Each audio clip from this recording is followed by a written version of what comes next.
Okay. Um, Welcome to the 25th iteration of my camera and sound setup. Oh my God. Yeah. Hey, I'm Brian. Welcome everybody. Let me double check and make sure everything's set up on my. Nope. Of course it's not because that would be too goddamn easy. So.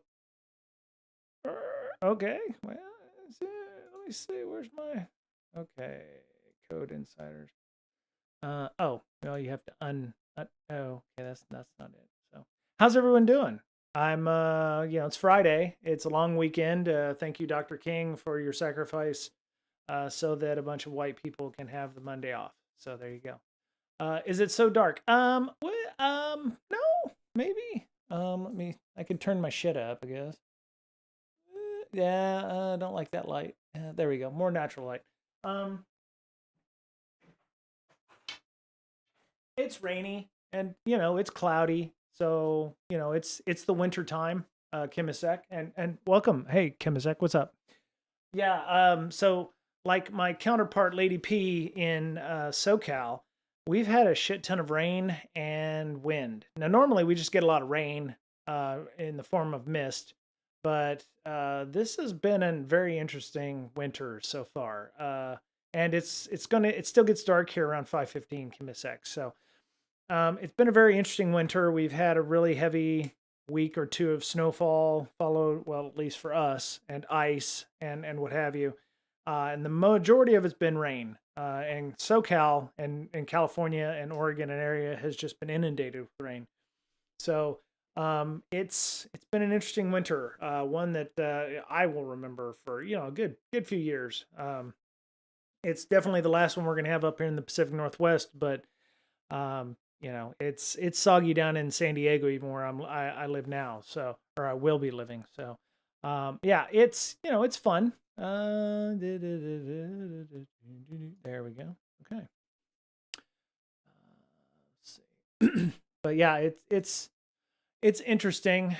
And the winter's not over yet. Normally, we get a lot of our big rain in February, or big snow in February. So, it will be I'm hoping that by big snow we means no snow, but I'm not stupid enough to. Oh my goodness, who did that? Show yourself. Uh, my stuff got in the way. So oh yeah, Twitch feed. Thank you, Super Lolly. Thank you so much. Appreciate you, Kimisek. Thank you so much for doing your Prime. Appreciate that. Um, I yeah, my notifications. Oh, that's because they're not front and center. So let me make sure that they get moved up to the front. So yeah, thank you, Kimisek and Super Lolly. Doc Trucks looks like followed me 3 days ago. Followed us. Shavaniz Dev. Shavaniz Dev. Yeah, there you go. You're covering the scroll with your video. Covering the scroll with your. Oh yes, yeah. I'm just a bunch of assed up here. Okay, I'm gonna unstudio mode myself and fix some. There we go. There we go. You're covering the scroll with your video. Thank you, Lady P. Hey, well, welcome, Lady P. And Super Lolly, thank you for coming and hanging out. Yeah. So, okay, everything's working now. So we are going to continue working with Go. I know we had planned on doing that on Tuesday, but we got talking about some of the news and stuff. And even then, there's been interesting news that's happened in the last day or so. Woke up to Microsoft issuing a Sev 1 outage. Apparently, somebody pushed a rule set in their Defender or something that was starting to delete shortcuts off desktops and cause issues with Microsoft Office stuff. So just like what we saw with the FAA, where some engineer or technician accidentally copied over a bad file, you've got somebody who just they added a link, they added a rule. It seemed innocuous, but it caused undesired operations. So um, just kind of interesting to hear about what happened there.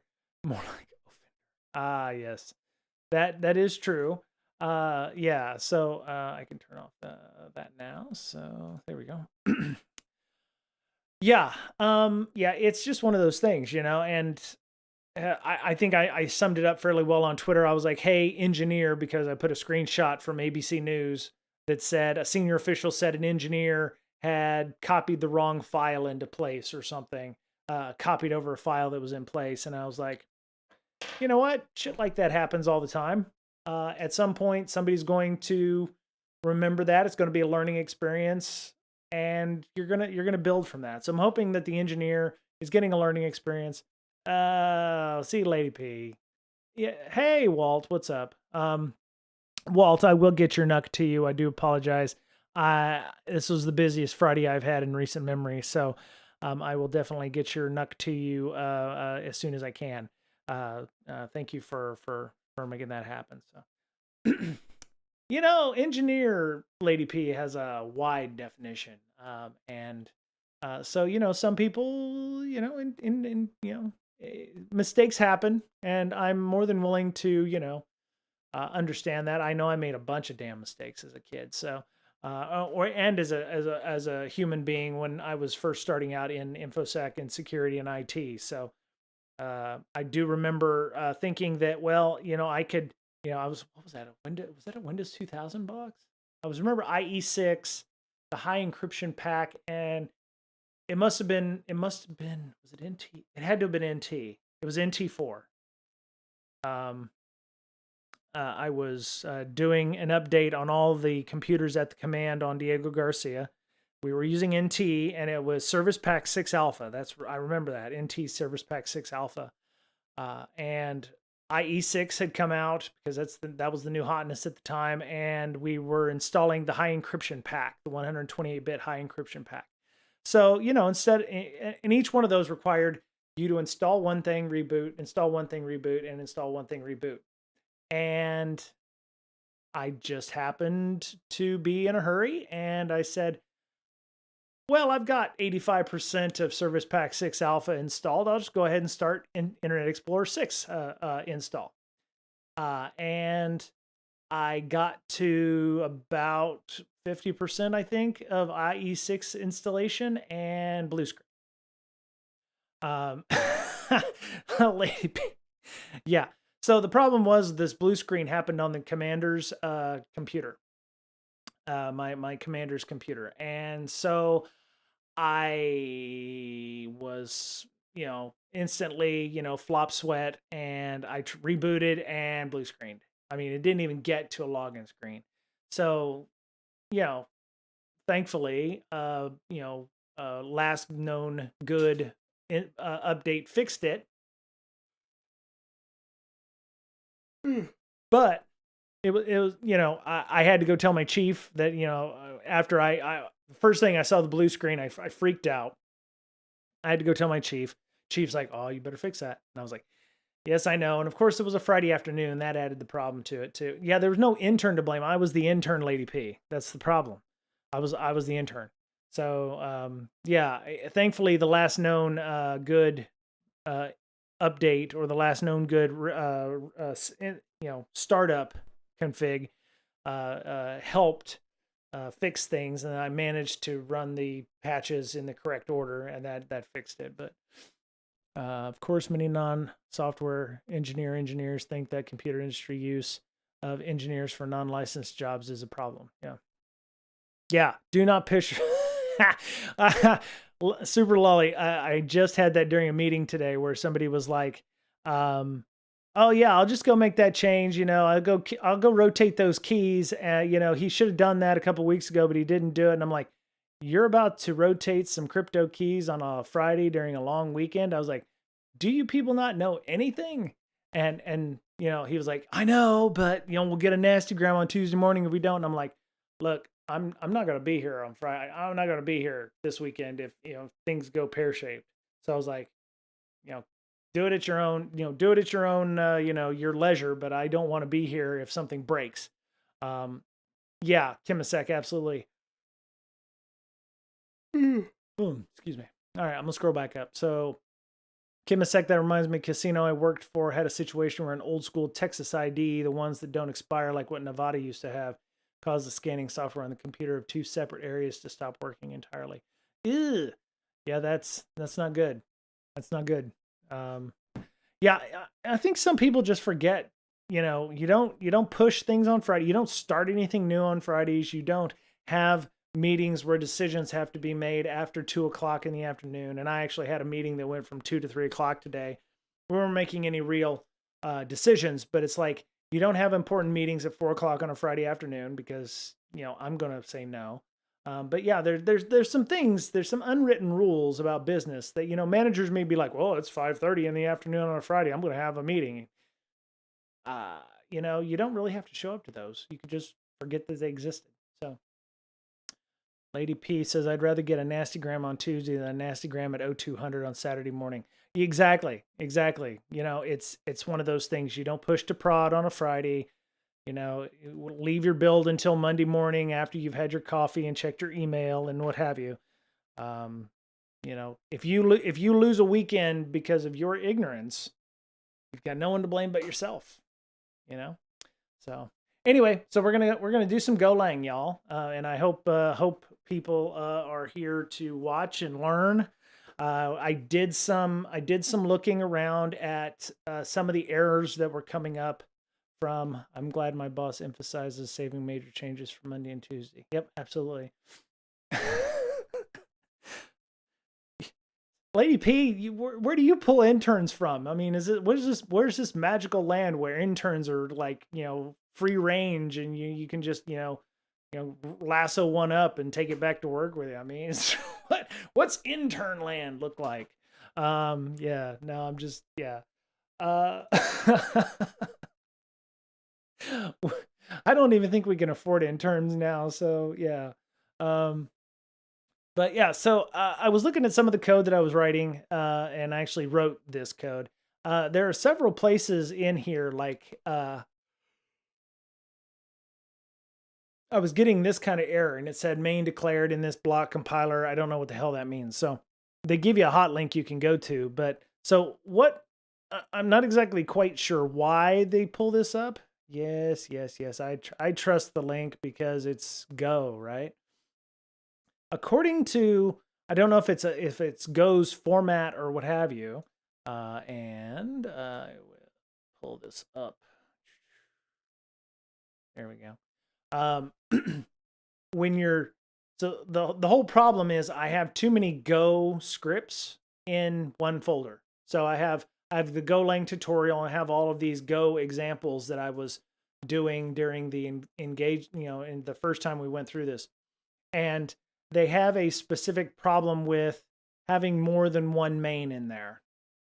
So each one of these Go scripts should like reference the original Go, that's in here. So you see this one doesn't have an error message, but when you add, because this is, I guess, the first one, I'm not exactly sure how that works, but any subsequent Go scripts should not have main in them.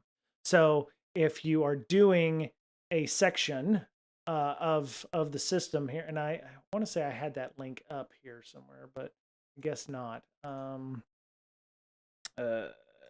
Duplicate.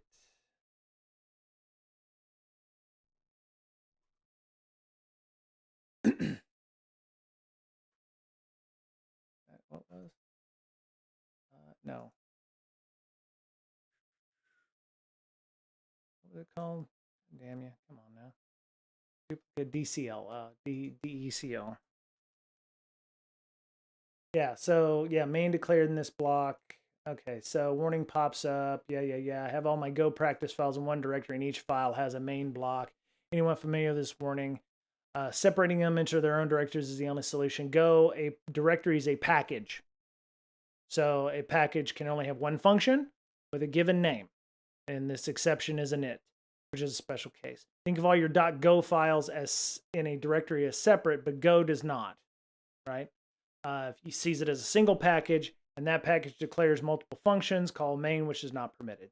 So that's the problem. I'm a bad person because I don't have all of my stuff split up into separate Go functions. So if you see that kind of error when you're just learning your Go stuff, just know that each one of those is supposed to be in its own separate folder, which would be a freaking nightmare for me to have to create multiple folders over and over and over. But I guess what they're trying to do is do good best practice, I guess, or good just best practice. So so what I did was I created one called sorry, one called Constants, and I created Go Constants, and then we'll poke around in that when we're going through the W3 stuff. So I'm not stuck. Oh, something. Anyway, so there you go.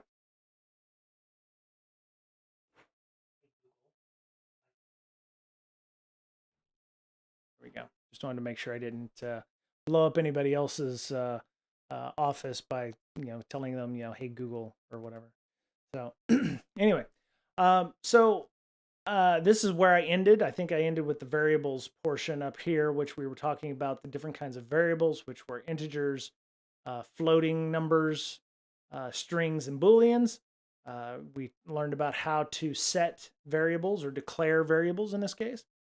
And you can specify using the walrus, and the logic in the system is smart enough to know what kind of variable it is based on the format of the variable. So if it's a 1, 2, 3 minus a dot, it's not a floating point integer. If it has a dot, it will have a floating point integer. So if you wanted, say, an int, if you actually wanted the int to be a float, you would have to put 123.0 in this case, and then it would recognize it as a 32-bit floating integer. Strings have to be encased in double quotes, and booleans only true or false. So if you try to put true without in double quotes, it won't see it as a boolean. It'll see it as a string. So that's we went over some of that last time. Let me make that a little bigger for all of us who need geezer font. There you go. So yeah, that's just the last thing we went through and went over. And we'll go next, and we did the multiple variable declarations. Yep, we did all that. And okay, so I need to minimize my shade here. Oh, did I? No, I guess I didn't do the multiple variables. Okay, so we'll go back a little bit here. I think we declared variables, but I ended up having to stop and continue on at that point. Let me see. Yeah. So yeah, we're looking through. Yep. So you want to assign a variable called mynum and make it equal to 50, and then mynum is the variable, and that's how you would do that one. That one's correct. Okay. Next exercise, you want to create a variable named myWord and assign hello to it. So var, I forgot that there's like multiple. There you go. So we're setting var myWord equal to hello, so that's a string, and then you'll want to print my word. And then submit that one. That one's correct. Create a variable called z, assign x plus y to it, and display the result. So, okay, so variable is z, and then print z. Except I need to make it lowercase, because that's what it's asking for. I wonder what would happen.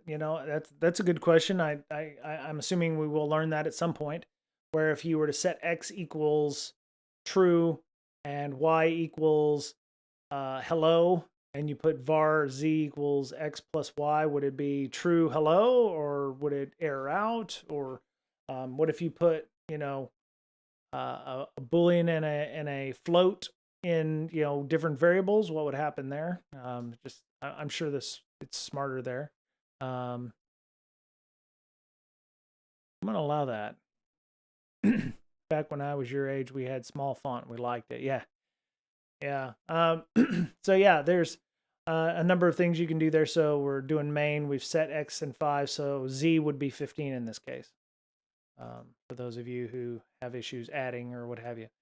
Fill in the missing parts to create 3 variables of the same type. The 3 variables should have the following values of 5, 10, and 15. So if we have x, y, and z, And 3 variables should have the following values. So we go 5, 5, 10, and 15. We're setting, that's an interesting way of simplifying your code. I would think it would make readability a pain in the ass because unless you knew how to parse that properly.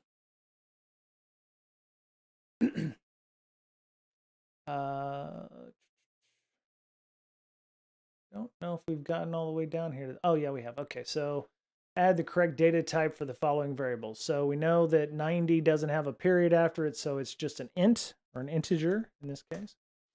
Everything's in double quotes, so we know it's a string.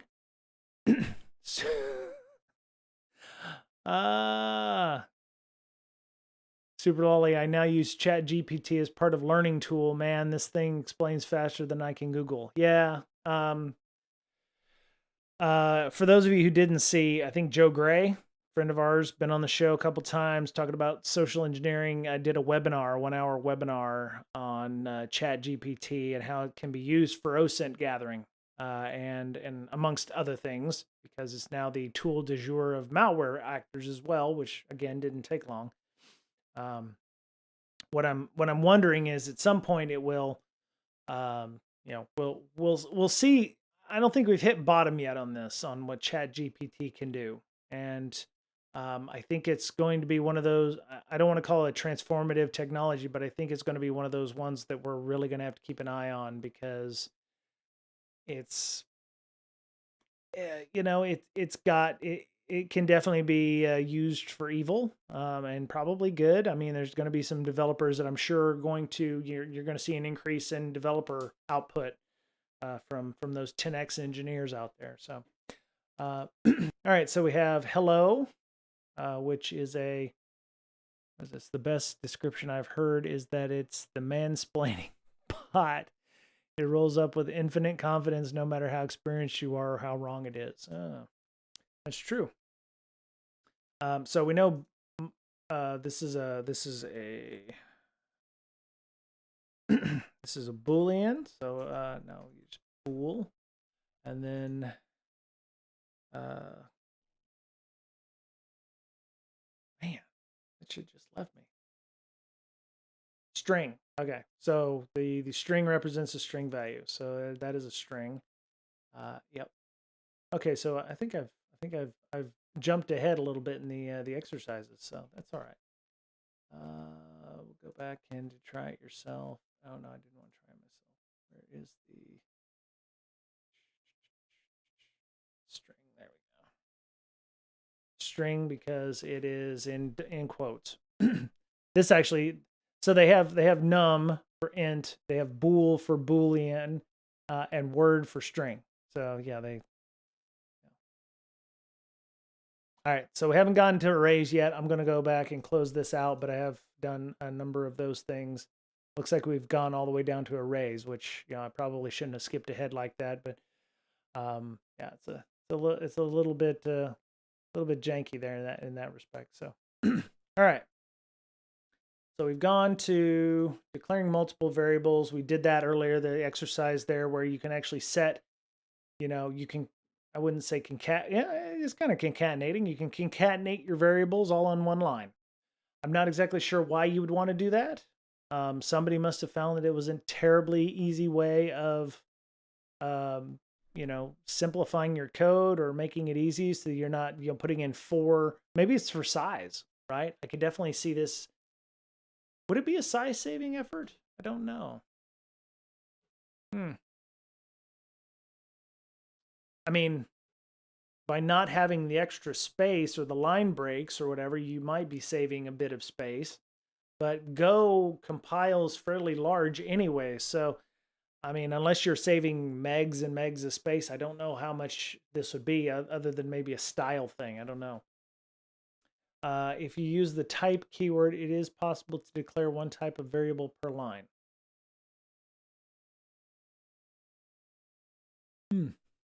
Not when it's compiled. White space means that. Okay. So yeah, I'm not exactly sure. Like Lady P said, I'm not exactly sure why they do this, unless it's like this is another way you can do it. I mean, You're setting A, B, C, D. They're all integers, 1, 3, 5, 7. I'm assuming you can't go A, B as ints, and then have C, D. They all have to be one type. So all A, B, C, and D have to be integers. D, E, and F would all be Boolean or what have you. Exactly, Lady P. Yeah. Vertical line space in source. Yeah, Walt, I don't see how this little line actually makes things simpler. I mean, uh, you have three monitors of 27 to 32 inches on your desktop. Usually, if you're a developer, um, you know, vertical space. You know, okay, I guess if you want to save 3 lines, I don't know. It just seems like it's a style thing for me. So we shall continue. So it says, yeah, I actually did that the other day. I was actually very proud of it. I was I was futzing around and I was MacGyvering up a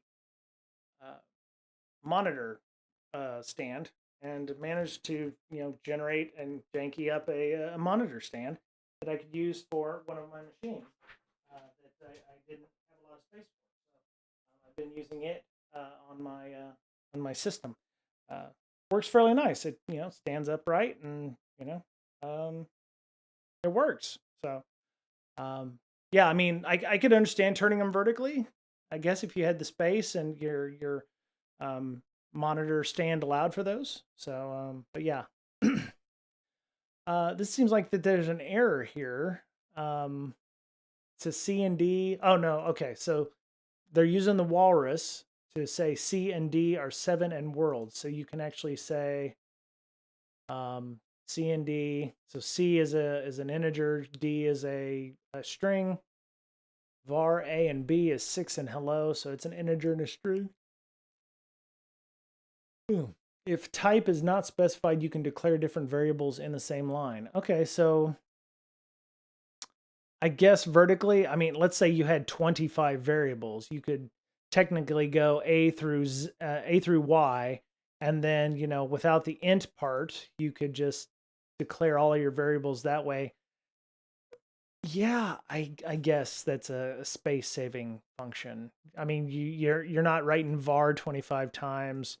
But I would say that it would make things a pain in the ass to keep track of, especially if you had a big long line of those things. But I guess from a style point of view, you did save yourself 5 lines. So, yeah.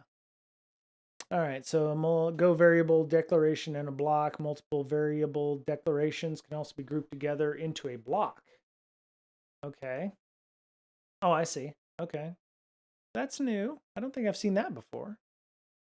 I don't write a lot of code, so yeah. But yeah, so var, so A is int, B int equals 1, and string, C is a string equals hello. So in this case, okay, so A int isn't equal to anything. So I'm guessing, that's a good question. So, all right, let's go to our Go tutorial, make a new folder, Go var declaration. Okay. I didn't want to put that in there. I wanted to put that in golang. I'm still learning how to use all of the proper bits here. New folder. There we go. Go var decal. You son of a bitch. Ah, fuck it. All right. New file. I'm going to delete all this stuff anyway when it goes. Var decal. Go. Okay. So we're going to do package main import FMT, which is the Go format linter, or it's the style guide, if you will, for Go. I think last time we did the Go stuff, we learned that the VS Code will modify these things, so format will be on its own line down at the bottom. Function main, oops, and then start. There we go. Var, okay, a int, b int equals 1, c string equals hello, and then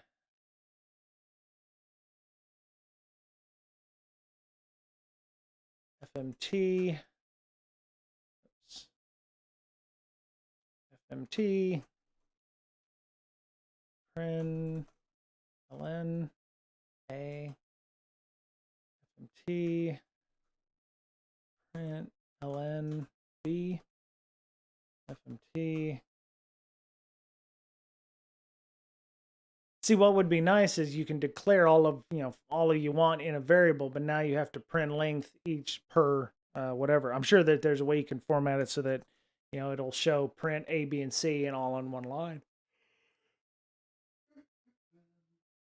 I think my caffeine's hit me today. All right, so I've done that. Let me pull up the terminal. New term. Sure, why not? CD go. There we go. All right, go. Oh, right. Got to save it first. There we go. All right. As you can see, I now have some stuff I have to commit. So I'll just go over here, commit and sync. There we go. I had to figure all that stuff out. That's actually on my private GitHub repo because I didn't want to give this information out to anybody because, it is what it is. So go run. That's kind enough to, be smart and damn your hide. What the hell's going on? There we go. Go. Let me see. var.decal.go. Not find the file specified. Oh, that's because it's var. What the hell? var.decal go. Okay, so 0, 1. Okay, so if you don't specify a value for int, it automatically starts out at 0. I think we already talked about that before. And if you don't specify anything for a Boolean, it automatically sets it to false because you don't want the default to be true. Because that can cause all kinds of security issues, which is great from a programming point of view, programmatic point of view. So I could add d bool and bool. There we go. Oh, my keyboard does not like being a keyboard right now. So d bool.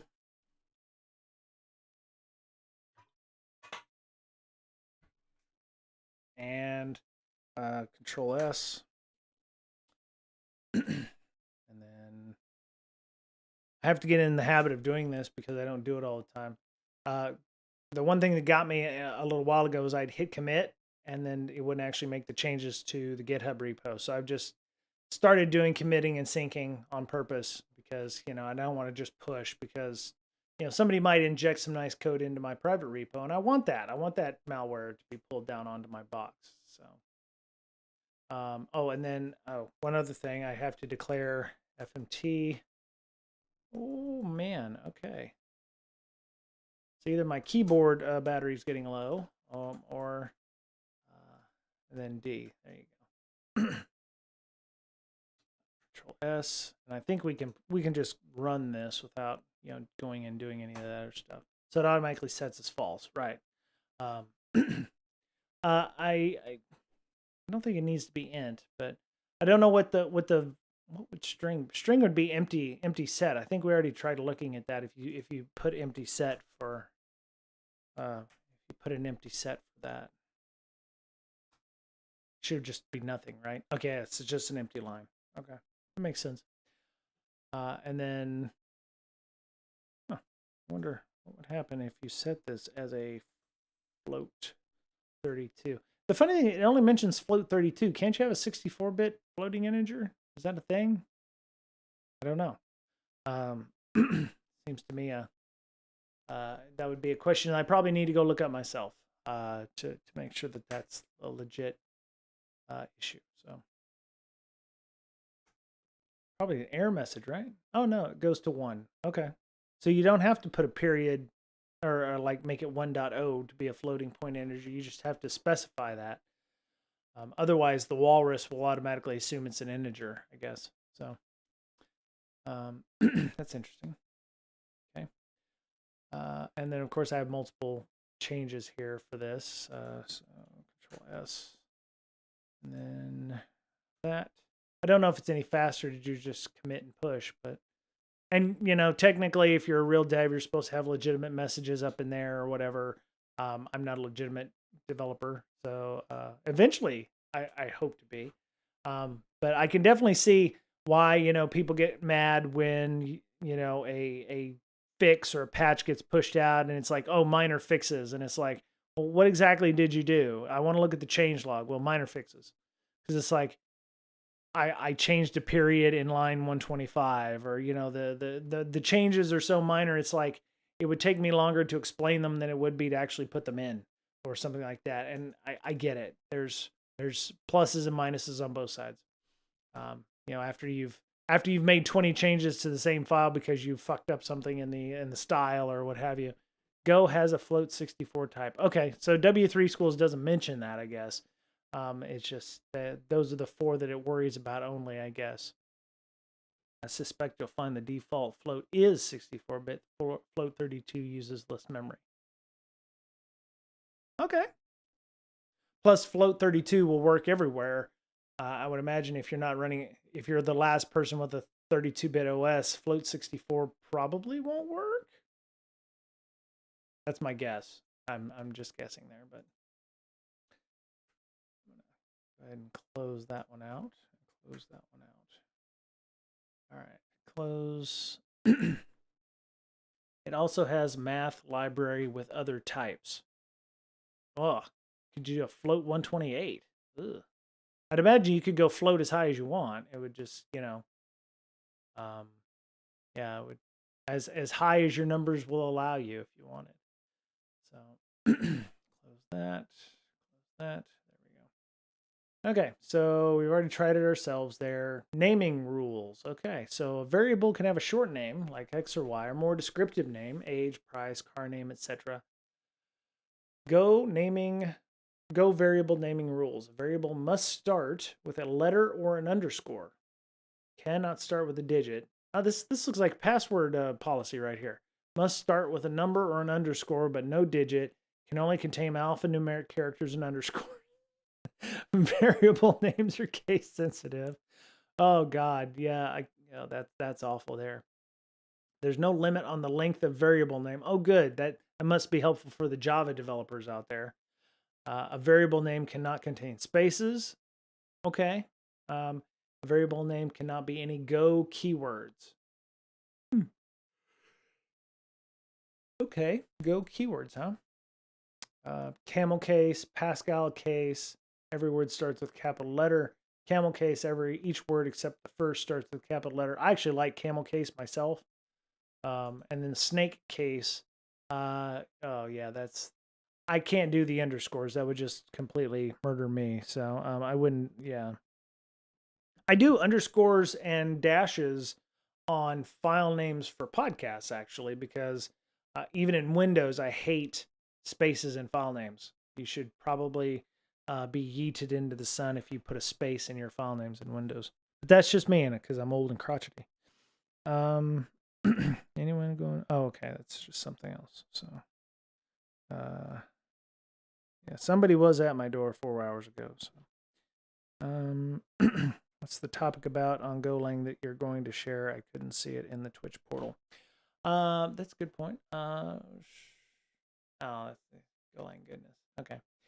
Um, people just want more information. So, okay. So snake case, camel case, Pascal case. I guess it really depends on the organization you work with and for. Some might. That's what I thought, but the platform should define float to be the native precision. Float 64 should be default on 64-bit OS architecture, but if it's ported to 32, it should be defined as float 32. Okay, interesting. Oh, and Walt said, according to W3 page I found, float 64 is the default. Alrighty. Yeah. Hey Walt, post that link up in chat, please. Thank you. If you can. Otherwise, I'll find it. But, all right. So yeah, camel, Pascal, or snake is probably left up to where you work. I'd imagine you wouldn't want to cross the beams or mix the beams here. In that case, if everybody's using, whatever style guide they use for that, I'm almost certain that they have these on purpose because, somebody will accidentally put age. I would actually say all lowercase would be if you're using a single word. Okay, there we go. W3 schools go float data types. There we go. Oh, you're looking ahead, Walt. Come on, man. I'm just kidding. So yeah, we would have found this out eventually. We would have come back through it. How to declare a variable. All right. So yeah, we'll come back to that eventually. It's in Go, so we'll catch it down here under data types in about 3 lines, I think. So yeah.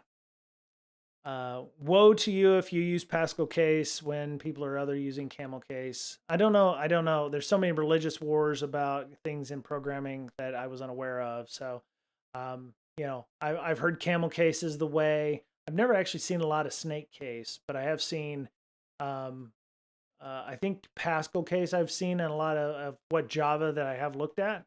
They tend to do it that way. The only difference between, of course, variable or camel and Pascal is the first letter, I think, is capitalized. Everything else is the same. So Go constants. All right. So constants are speed of light.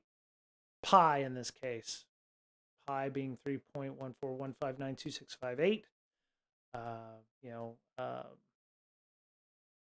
Snake case is or was common in PHP. Okay. That makes sense.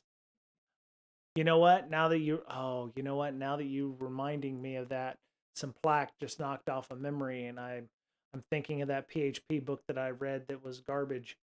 They did use snake case on that, so yeah.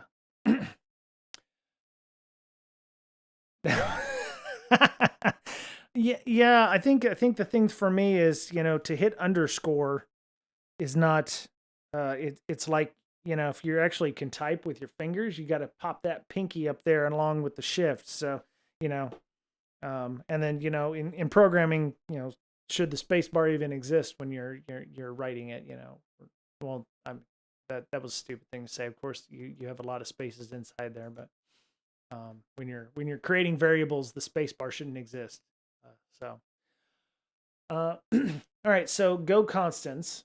If a variable should have a fixed value that cannot be changed, you can use the constants keyword. So constant would be speed of light per second.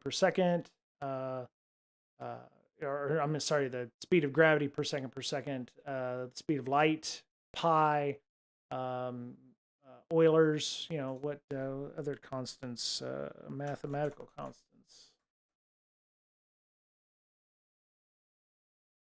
There we go. So we've got, mathematical constants. There's a lot of them. Some of them are less complicated than others, not like Archimedes is constant. Euler's number is E. So E has a number, which is this.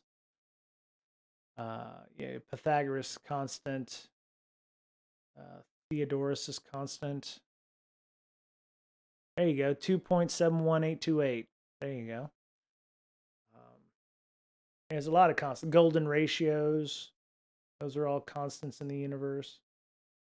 So yeah. Oh yeah, I saw this. This was a did I see a news story or something? But yeah, they'd found this rock, and apparently it does a fairly decent job of calculating the power of two, or showing it on the um, in a diagram there, which was unheard of. Apparently, old timey days, people didn't know how to math, so they didn't know how to math all that up real good. So let me see what else. Yeah, so when you're naming constants, you can use the term const, const, constant name, the type, and the value. Um, for like pi, you would say the constant of pi is 3.14, which is close enough.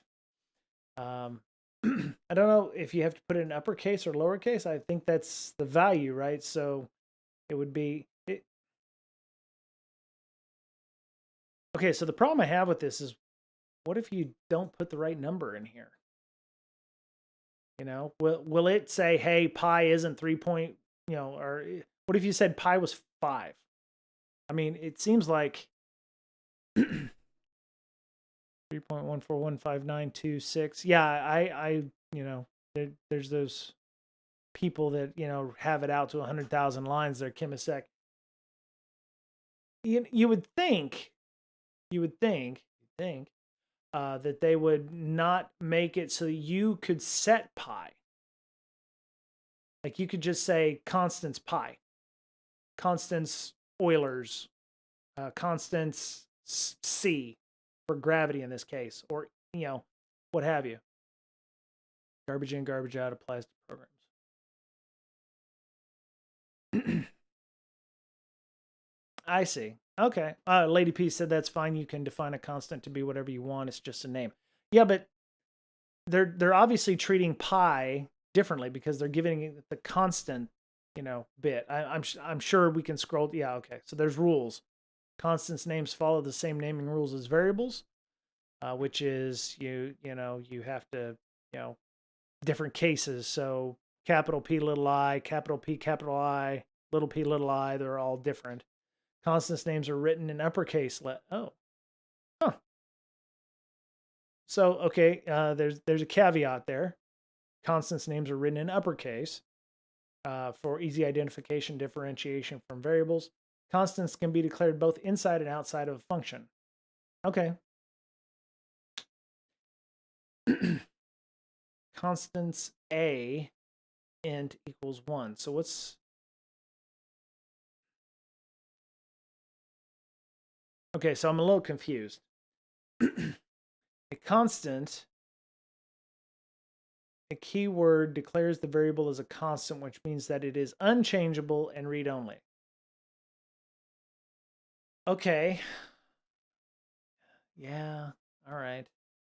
So it's immutable once you've set it, which means it can't be reset again in the whole of the environment. Okay. Math.pi is the package constant for the actual value of pi. It just, I guess so. I mean, you're basically stating an unbreakable fact right here that pi, you could have pi equals 5. You could have pi equals 5, because it allows for that. It just seems to me, if you said, if it was all upper, it's almost like you'd want Go to not have uppercase variables, and if it was uppercase, it would be automatically pi. You have pi and it's 5. But yeah. Okay. So you're setting a constant called a and making an int of 1. So you're printing a. So that's just another way of setting a variable that you don't want to change. So it will... Well, let me scroll down. I'm thinking, when does it release a from being a constant? Is it when the script is run? When does it let those go? In this case, the type of the constant is inferred from the value. Means the compiler decides the type of the constant based on the value. Huh. It's interesting. Okay. The compiler knows. I wonder if you could override that somehow.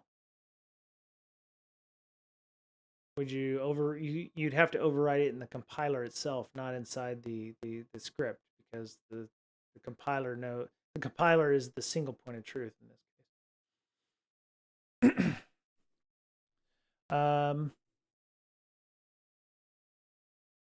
Let me see. All right, so let's go into constants, new file, call it unchangeable.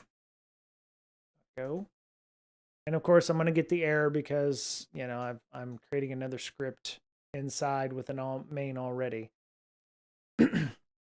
So package main import fmt function main. What gets me is all the little squiggly lines and where everything is located on the screen. Const a equals 1. I see. Okay. A equals 2. FMT. So what it's going to show us is we've set the constant of A to be 1, which is immutable. It's unchangeable and it's unchangeable. And read only. Sorry, read only. Which means the bit is flipped and it can't be changed ever. So ideally so we're going to get an error when it says cannot assign to A because we had an error message on line 8 because we tried to set A equals 2. So I think math P is only defined to like 15 significant places. What if you needed it to 100 places because you're going to space? Then you would define your own constant. Yeah, I think you got bigger issues if you need pi out to, 30 digits is enough for the galaxy. If you need more than float 64, use big num or some other pancake. I think there's a site where you can get pi out to like 100,000 words. Pi to 100,000 digits. There you go. If you want to get pi out to 100,000 digits, there you go. There's just copy paste that bad boy and you're good to go. Scrolly, scroll. Yep. So the last number, the 100,000th number is a 6. There you go. It's a Jeopardy question. So there you go. What's the 100,000th number digit for pi? It's a 6. So there you go. So yeah, 3.1415926. Oh, it's 3. Okay, so I was off by a little bit. But yeah, so I guess if you needed it to a certain amount, you could just grab some entropy here and just copy paste out about 100 numbers there. So okay, so yeah, we're gonna finish this script off here. Print ln a. So my question was, when does it release A? Is it after it's been written, or is that I don't know if it's called a global variable? So if you have other stuff running in your environment, is it only for this script or this how many decimals of pi do we really need? You only need a tiny fraction of that for most calculations, even at NASA. Yeah, isn't it like after so many, you're like down to the width of an atom or a quark or something? They say, yeah, we use 3.141592653589793. And they say, so that our calculation, that distance would be off by no more than the width of your little finger. Wow, that's impressive. It's impressive. I mean, if you were trying to, send a signal, I guess if you were, not bad. Okay. Another way to view this is that your error is not using more digits than pi, 30,000 times thinner than a hair. Yeah. Okay. Well, there you go. That was a good link. I think the fact that I think you're going to get close enough with just 3.14 for most folks. So, all right, let's go back over here. All right, so I'm gonna try running this. So save, go run /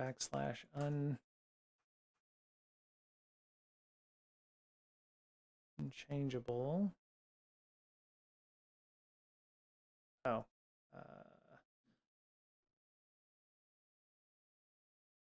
there we go. Go run .\unchangeable.go, and we should get the error message they mentioned. Unchangeable cannot assign to a untyped int constant 1. Untyped int constant 1. Once defined, a is static until it goes out of scope. Huh. Okay. Yeah, I was just wondering, yeah, like you said, until it goes out of scope. Okay, so ideally, I guess if because that's an interesting question. So we were talking about the different folders and everything with Go in it.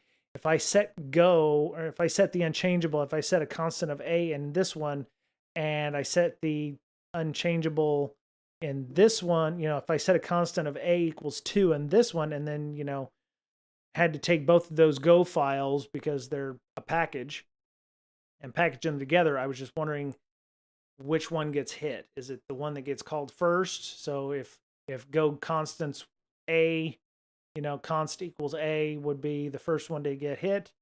A equals 2. If it was 2 in this Go script and 1 in this one, which one would get hit first? That's a good question. You'd get a redefinition error.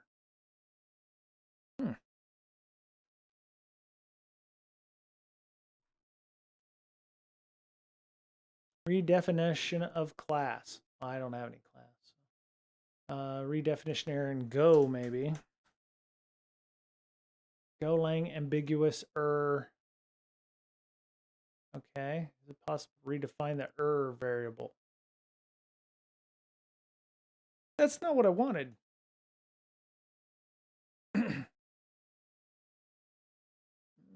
Identify 2 fields with exactly the same combination of view and field names. Okay, so that's like what Lady P was saying. It's got exactly the same combination of view and field names. In this case, it'd be the exact same, constant or whatever. So it would try to compile and you would get error messages. Ideally, hopefully, it would tell you where those errors were on that. So, okay. So that's cannot assign to a. So they're being a bit more loquacious here in their error messages. Untyped int constant 1. So ideally, if you had an untyped int constant 2, so where that would come up. All right. So we have multiple constants declarations. Okay, so you can treat them just like variables, like they said inside a so constant a int is 1, b is pi, c is high. Okay. Huh, immutable text. That's interesting. So here's a question. So could you set a variable, let's say you're taking input from somebody, like their name and their address and what have you, and you make it immutable. Does the immutability happen when let's say this is in a form. Let's say you're in Go and you've got a form and it's like, enter your name, enter your birth date, enter your password. Could you set those as constants? Could they be intercepted in Go and changed before they got to the server? I guess it would depend on where the Go code is being executed. If it's in the browser, that those variables would be set as immutable and wouldn't be able to be changed. Kimisek, yeah. One of the reasons I wanted to start learning Go was it's easy, according to the people who write Go and actually do all that shit. It's easy. I saw more than a few websites saying that Go is how malware is being sent out because of things like being able to bypass some AV and EDR. And, it gives me something to do. Otherwise I'd just be sitting here going over the same old news and shit every day. So we didn't do this on Tuesday. We'll try to do this maybe once a week because I've got some things in the can as well I'm working on for content development. So yeah, I just wonder. So if you set your name and your date of birth and your password as constants, see, I'm gonna have to go back and look at some of this stuff later on. So very interesting, very interesting. Okay, so next we're gonna go and do some outputs. Go has 3 functions to output text. We have print line, I'm assuming is ln, and printf. Printf is print file. I know nothing about golang, but with 60 years of programming experience, it's just another language. See, yeah, my problem is I only know English. I know English real good. So I'm the bestest Englisher person that I speak good at. So okay, so we're gonna go through the various print functions, which is ideally it's just outputting, things like what's in variables and what have you. Let me save all this. Doink. Doink. No, that's F. Save F, not find. There we go. And vardecal. Yes. Okay. So we got some commits I'm gonna have to commit later, but so output. We'll create a new folder. We'll call it output. See, it worked that time. I don't know why my folder vardecal ended up underneath constants, but it did. So this time it worked. So now I'll have a new file called something output. Because I suck and I need to rename that. I'm imagining all you developers out there is going like, what's he doing? Use the keyboard. So I'm not sorry. I'm not going to apologize. I'm not sorry. I'm learning stuff. So the print function, of course, prints its arguments with their default format. So you have package main, import fmt,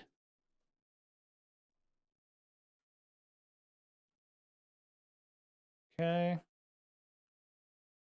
function main, there we go, var, and then we're going to have multiple, okay, string equals hello and world, because we don't have enough ways of saying hello world in our scripts. fmt print I, fmt print j. All right, and then obviously we're gonna control shift S. Oh, so when we saved it, it automatically formatted it according to the. And then go run output, and we have hello world. For things defined with a var at compile time, you can change them at runtime. For runtime vars, you can initialize them from values input from a form. Okay. So that worked. Hello world. I don't want to jinx myself, but I'm actually typing pretty well. So far I haven't had a ton of errors, so I probably just jinxed myself. If we want to print the arguments in new lines, we need to use the new line parameter, which is /n. There's other ones like that, like was that backspace characters? Do they tell you what those are? Okay, so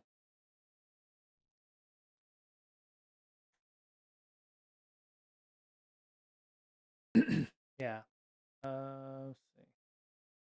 Yeah, there's carriage returns, line feeds. They're called something like coding. There's like /s, \s is a space. Yeah, line breaks. So they, a lot of these are the same. You're going to have line break and carriage feed depending on your OS and type.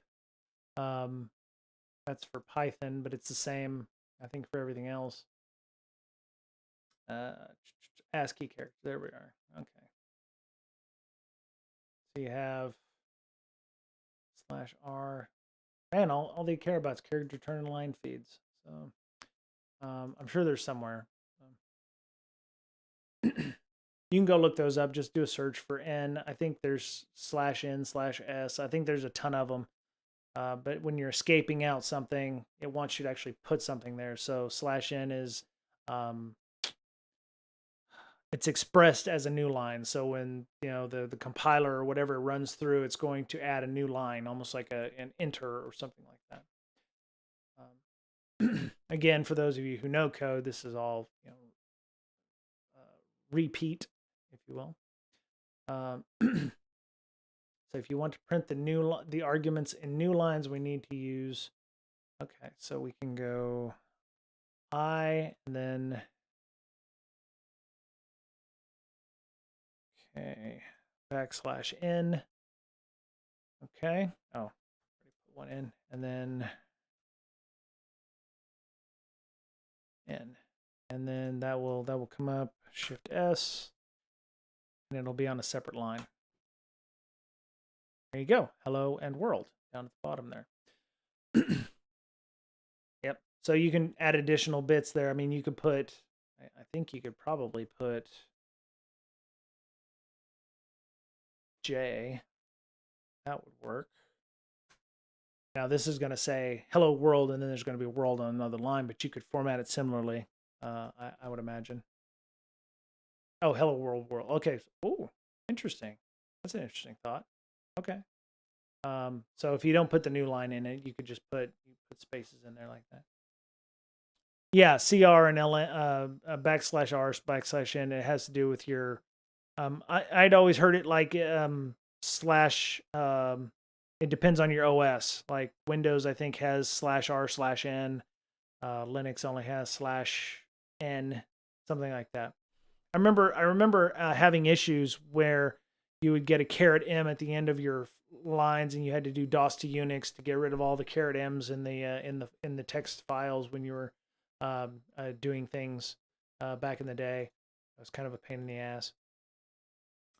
Yeah, so you get hello world, or in this case, like mine, I got hello world, because it put the J on new line. So technically, I could have gotten rid of this whole line right here. I didn't need this line because I could have just used format and then had it do that. There we go. Put that back, and then it goes back to hello world. So, example: if you want to add a space between string arguments, we need to use that. Okay, so now I'm using the example where, except I'm not putting in anything. It just wants me to do that. And then J. So what will happen now, instead of how I effed it up with hello world, it'll just say hello world, and then there'll be a world underneath, which is, it adds the space. Oh, but it doesn't add the, interesting. Many systems will add CR if you only give it a /N. Okay, that's good to know.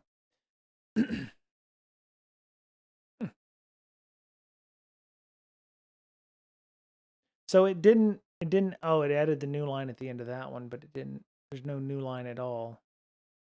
Hello world, okay.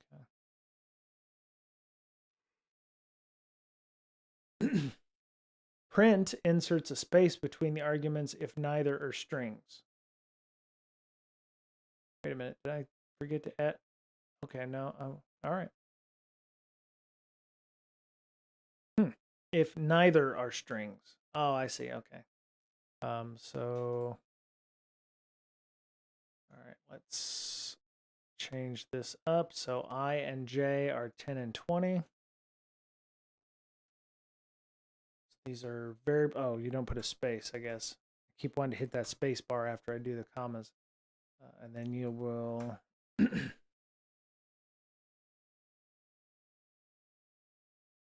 print I and J. And close that up.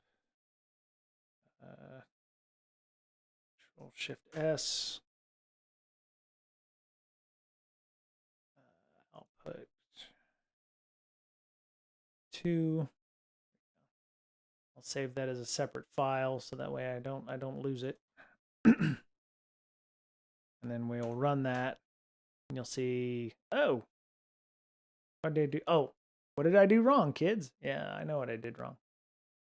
Get rid of the string bit. There we go. And then Control S, and then we'll run it again. There we go. 10 and 20. 10 and 20. Oh, it did add the space afterwards. Okay, so I don't know if it's the kerning or whatever it is that they've got here, but there's no space here in between these files, it looks like. So the good and powerful and wise FMT, Go FMT is formatting everything and putting in spacing properly. So the print ln function is similar to print, with the difference that a white space is added between the arguments and a new line is added at the end. Interesting. So it doesn't feel like there's much difference here, but I will go and do print ln. Actually, I'll go back to this one because it's almost exactly the same as the one before it. Put all my stuff back in.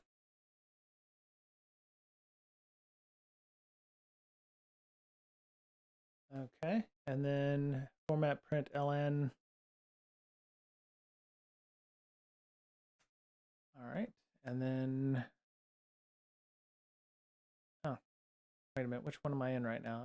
I'm in output go. Okay, so output go, and you get hello world. So yeah, just hello world again. I just didn't capitalize the H, which is the problem. So I've played with this in other in the barest minimums of code in this case, Java and those look very similar with the main and the functions and the C code and everything like that. So that all kind of makes sense. Printf formats its argument based on given formatting verbs and then prints them. %V is used to print the value of the argument. %T is used to print the type of the arguments. Okay. So you have, so it'll say I has the value %V, which is the value. So I has the value hello, and the type is a string. Oh, I see. Okay. Okay. Instead of you having to type it in or add it as a separate function. So let me see. All right, so we go format. Okay, main function. All right, var I string equals hello. Var j int equals 15. All right. Print fm printf I has the value. I has the value. %V and type %T, capital T, new line, and then I, comma I.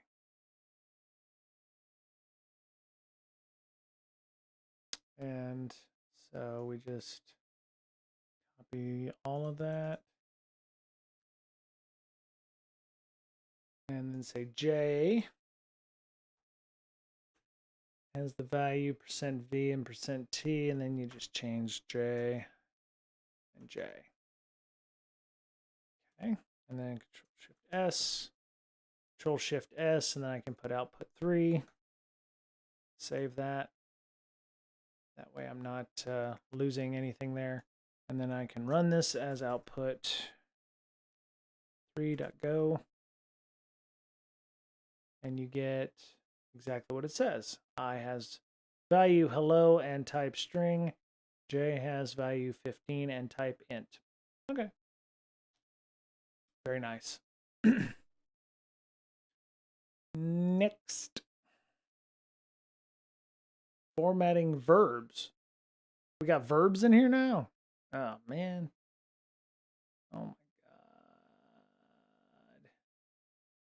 So percent prints the...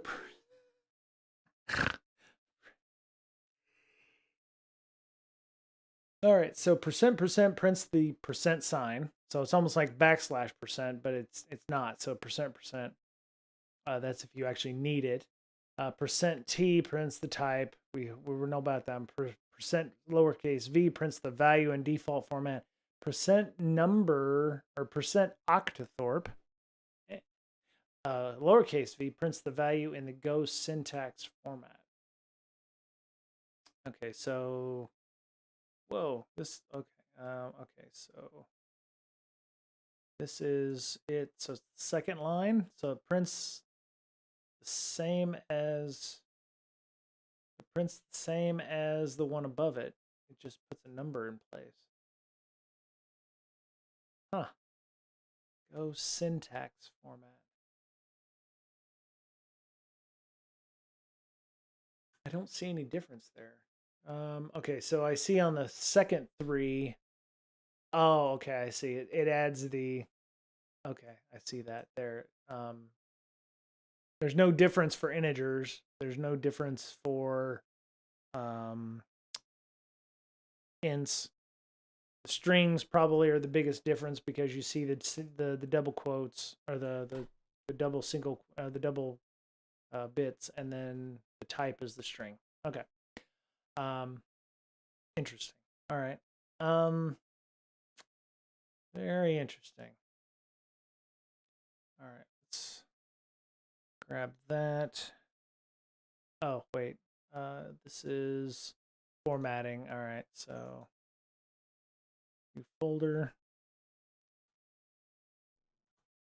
Formatting. Okay, that went underneath the Golang tutorial. All right, good. New file. We'll call it format verbs.go. All right. And then we have package main import fmt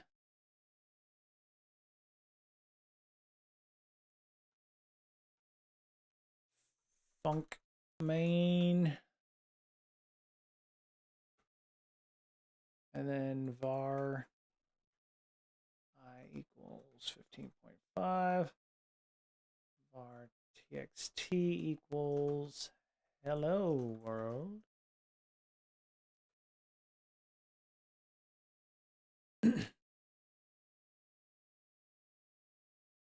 fmt dot printf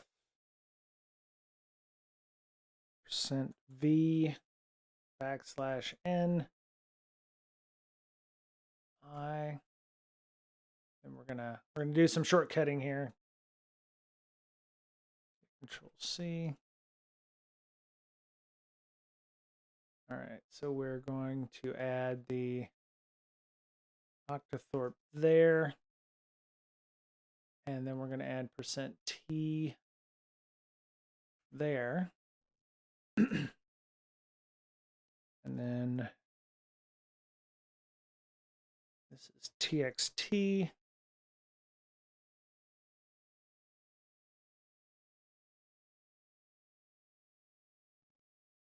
And then we add that there and t.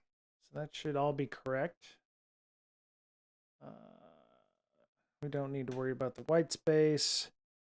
This is Control S. Okay. Then we go cd // format. And then we go. That should tell us everything. 15.5, 15.5. Okay, what did I do wrong? 15.5%.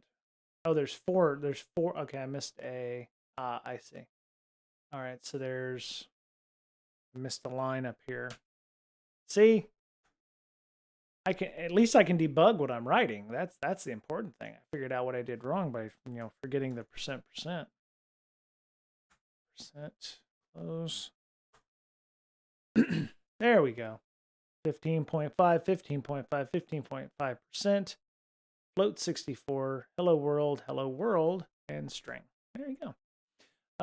Very cool. Okay. I think that was it for these. Let me go down here. All right, so integer formatting verbs. Okay, so we're getting back to our base 16s, base 10s, base 2s.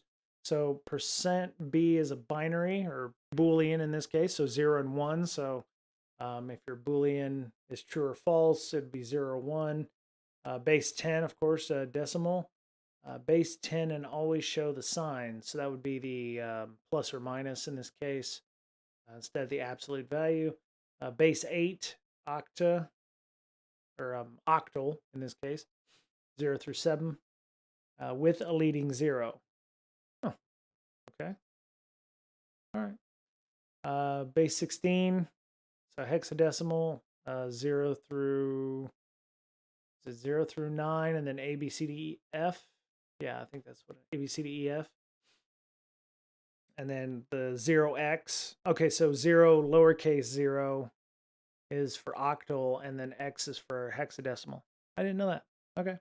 And then, oh, I see. These are padding. If you wanted to add spaces or padding, and then left and right justified. That's interesting. So they've added a presentation layer to how you're formatting the verbs. So if you need a left or right justified, or you just need to pad with zeros. That's kind of cool. They're adding almost like a presentation layer, almost like HTML or something in there, or like a markdown, if you will. Interesting. Yeah. So yeah, I can see that. Okay. I wonder what. Okay, so this one is right justified, but you would think it would be on the furthest right of the terminal, not there. I guess they take whatever the longest data segment is of the if there's 4 numbers like 1111 up at the top, right justified is going to line up exactly with this one right here. I guess that makes sense. Does it? I guess it does. I mean, for purposes of that. I mean, I would just somebody must have found it useful because it's in Go, right? So, I mean, there must be a need for it. If they did right and left justification, I'm not sure why they didn't do center justification, but they didn't. So, and then they had with zeros, width of 4. Okay, I get it. Okay, that makes sense. Oh, my bad. Okay, so width of 4, left justified. So the right justified would be the right 2. Okay, yeah, that makes sense. So you could actually go %80 D, and then that 15 would be, over here on the side where the end of the 80 characters would be. So it would it would be some kind of janky output, but yeah. String formatting. Yeah, here we go. Okay, so plain string is %s. %q is a double quoted string. Double quoted string. So double quoted string is hello.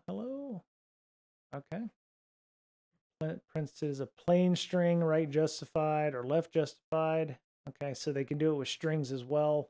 And then prints the value as a hex dump in byte spaces. So Walt or Lady P, if you're still around, so when they print the hex dump, it's the value of, how do they figure the hex values on those? Because the first thing I thought of was, oh, they're printing where the location in memory is, but that's probably not the case. Yeah, that's interesting. Okay. I'll have to futz around with some of the formatting on that. It's just ASCII. Okay. Oh, I see. I see. Hello. Yeah. All right. That makes sense. Yeah. So 48, 65, 60, 60. So 6C is ASCII for L, and then O is um, 2 away. LMNO, so or 3 away. So 6F, 6C. So you got 6D would be M, 6 6E would be N, and then 6F is O. So yeah, there you go. Boolean formatting. The only thing they give you is %T. So the Boolean operator in true or false format, same as using %V. So you need %T, the value of the Boolean operator in true or false format, same as using %V. Yep, that's a good link. Yeah, that's a good one. You can also use something like CyberChef if you just wanted a quick answer that way as well. Yeah, that's a good one. Actually, I think that's what I was looking for with the backslash. Let me see if it goes all the way down into the escapable characters. I thought like percent, backslash n, backslash s, backslash backslash. The escapable characters apparently doesn't do that, but yeah, that's always a good table to have. I think that actually saved Matt Damon on The Martian. I think they had the hex versions for the letters and everything. I think that guy, yeah. Look for line feed. That's right. Line feeds and carriage returns. Fucking that needs to go away. Bells. Matter of fact, I turned that off on my terminal because I hate bells. Yeah, carriage return line feeds. Yeah, there they are right there. Yeah. Yep, good stuff. Yeah, I mean, awesome. All right, I think I'm gonna go ahead and call it a day. The floating format, of course, there's some additional bits here. We'll go to the bottom of this, and then once we get to data types. So scientific notation with E is exponent, which is like 10 to 10 to the third power. So in 10, instead of having a little caret to the third, it would be like 10E3.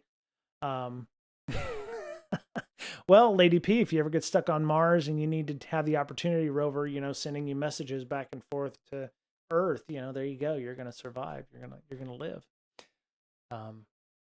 Yeah, so you've got E plus whatever, so 3.141, and then it'd be E whatever. Different formats, different outputs, different ways of showing the same data in the same way. Um, you know, making it more easy for folks. I mean, I can't imagine anybody's using left and right justified stuff, but there must be a reason they put it in there. There must have been a valuable use case for it. So as someone who is schooled for chemistry, I dislike the computer output of scientific notation. Do you like the carets? Do you actually like 10 caret 2 instead? You prefer that to 10, what is it, would be 10 plus or 10E20 or something like 10E2, something like that?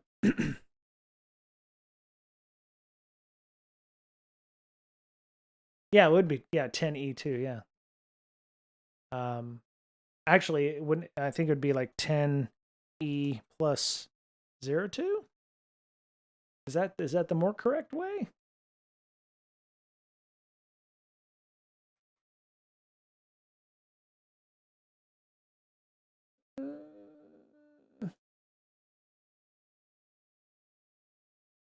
No. Oh, okay. So it'd be 10E plus 2. Okay. So yeah, either works. Okay. Yeah, I didn't know if either. I had hoped that either worked, but okay. See, I could see the need for the second one there, 6.022E23 chemisec, because um those are special characters. Maybe I think maybe there was a need to express it more easily without needing, an extended keyboard. The only thing you really need is a period for the 6 point, but yeah. When doing financial information, most numbers are formatted right justified. If I had to do accounting, I wouldn't be doing it with a Go script, uh, Walt. I would definitely not want to be doing it with a Go script. So, but yeah, I mean, I would go through all of these scripts, but it's pretty much the same. I mean, the tables. This is going to be one of those things where in 10 years, if I'm still doing Go, I will be Googling how do I do how do I write justify? Oh, right, yeah, it's over here. I'm going to be constantly looking that stuff up. Um, yeah, I would imagine, having to make the crack, and of course you would run into issues where your little caret is not, in the proper space, or yeah, somebody would get it wrong. The E kind of makes more sense, I would guess, for everybody to understand, kind of metrics versus imperial kind of thing. Avogadro's number. I love that word. Every time I think of it, I see avocado, and I'm like, that poor bastard. But he wishes he had a better name than Avogadro. So all right. Well, I'm gonna call it a day here. I think I expected to get further, but I think that's because there was a lot of stuff in the constant section that we could have gone through and done. So we'll leave the data types for next time because we've already looked ahead on some of these things, talking about the various data types. Um, but yeah, we'll go through those. I'm also biased as I've tutored for 5.5 years, and every time I tutor Excel, R Studio, Python, or other coding, I hate explaining the E thing. Oh, yeah, that makes sense. That makes sense. Anyway, so we're not going to have a BreakSec podcast this weekend. We had one last weekend. We already posted it. I do have an interview for the 26th with John Aaron. If you go look him up on LinkedIn, you can find him. Also looking for, I'll actually be starting some work on some course school stuff. I know that some of you, this is not an ad, but I did pay for this class. Where is it? No, that's not it. That's not it either. Where is it? Here it is. So, um, Nicole Archambault is starting learn how to create course content she's also doing course content. So it's kind of a meta thing, but she's been doing online courses since 2017. And so I've signed up for some of these courses, and it's going to help me be a better person in terms of how to market these things and how to push these things out. If you want to go look, there's no pressure. But if you're interested, maybe you've decided you wanted to create some content, feel free to do so. You can feel free to say that I referred you. I don't know if I get any kickback for that, but yeah, you can sign up for releases. I think her stuff is starting to go out now. I'm just going to learn how to do things better. I could always use a tune-up, a trainer, if you will, to help me better understand how to get my product out there and to build my audience, because I'm sitting at 4 viewers. So ideally, I'd love to at least have, a regular stable of people who are coming in, other than you awesome people. If you drop Bry's name, you get insta. No, Lady P. Actually had a great discussion with her. It was supposed to be a 15 to 20 minute call, but we ended up talking for about an hour. About what she's hoping to get out of the course, what she's hoping that I will get out of the course. Liana Geechee Threat, who we've had on the show talking about some physical security issues at universities, was talking to her. They're friends and stuff. Lady P, you're awesome. You're not irregular and unstable. You're a vast wealth of knowledge, and I am appreciative of your friendship. So yeah, we talked about expectations. I asked some questions about, what's the format look like, and got some information. And she asked me some questions that I need to brainstorm. So I've got some homework about, kind of value. What do you do? What are you good at? What do you love? What have you done? That kind of stuff. So, I'm hoping to build something out there, but the idea is, I may not be doing TPM work forever, and always having that skill out there for, to be able to create course content, or to figure out how that works is going to be, I think, ideal for me. So yeah, it's an interesting discussion. If you're interested, please reach out and you know just say hey. So cool. I'm gonna go. Lady P. Last time I went through those. Well, if you got strapped up to a a lie detector or something, I could understand that. That makes a lot of sense. But yeah, so yeah, go check that out if you can, and hopefully I'll be reaping some rewards there of how to do better and build my empire and make things better for everybody. So hope you all have a good day, a good weekend, a good long weekend, and just think about what Monday means for people, especially if you haven't thought about that before. Um, Sacrifices made and what it took to sadly get him that day. So and sadly it's only a day. So um, yeah, go check that out and think about what you're doing there. So have a great day, have a great weekend, and take care of yourselves because you're the only you have. Bye.